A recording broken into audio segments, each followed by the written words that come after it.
The court sentenced Alexander Derkunsky, a businessman from Rostov-on-Don, and Yevgeny Tarutin, a former employee of the Kursk Research Institute, to 9 and 8 years in prison in a case of treason. The hearings were held behind closed doors. According to investigators, the scientist handed over the results of research work to the businessman, and on their basis he organized mass production abroad, a quote, a fundamentally new technology. It was originally allegedly developed for the needs of the Ministry of Defense. According to the investigation, it was about a software and hardware complex for data recovery.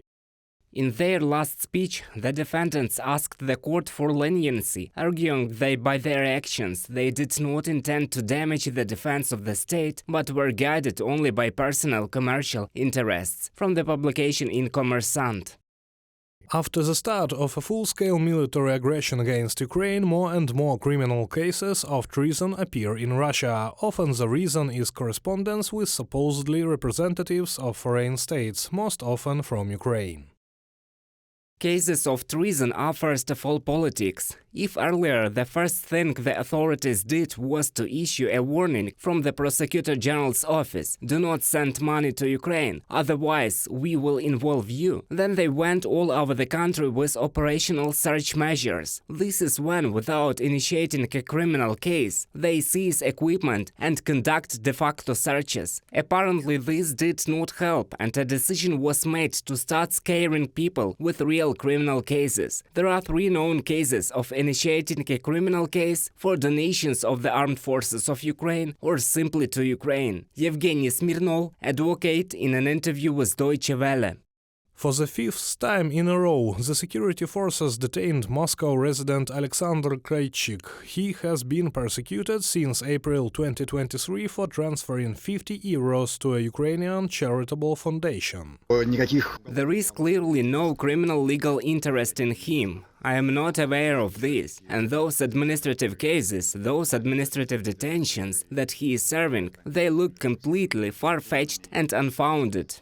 Olga Nazarenko, a lecturer at the Medical Academy, was finally charged under articles of discrediting the Russian army and repeatedly violating the so-called protest legislation. The reason for the start of case was anti-war leaflets that a woman posted on the streets of Ivanova in August and September 2022, as well as several single pickets against the war in Ukraine and in support of political prisoners. She faces up to 5 years in prison. Olga has already been suspended from work at the Ivanova State Medical Academy, where she has worked for over 20 years.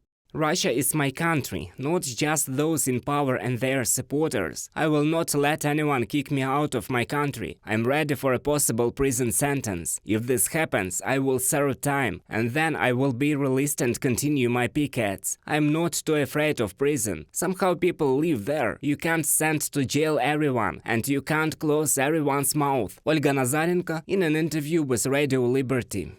The Golovinsky District Court of Moscow refused to suspend consideration of the criminal case of Oleg Orlov, so chairman of the Memorial Human Rights Center. He is being persecuted under the article on repeated discrediting of the army. The accusation against me is not specific at all, absolutely blurry, does not comply with the norms of the Code of Criminal Procedure. To defend myself against such an accusation in which there is nothing intelligible except for one thing, Orlov write an article. For this he must be punished. Well, how can you protect yourself from this?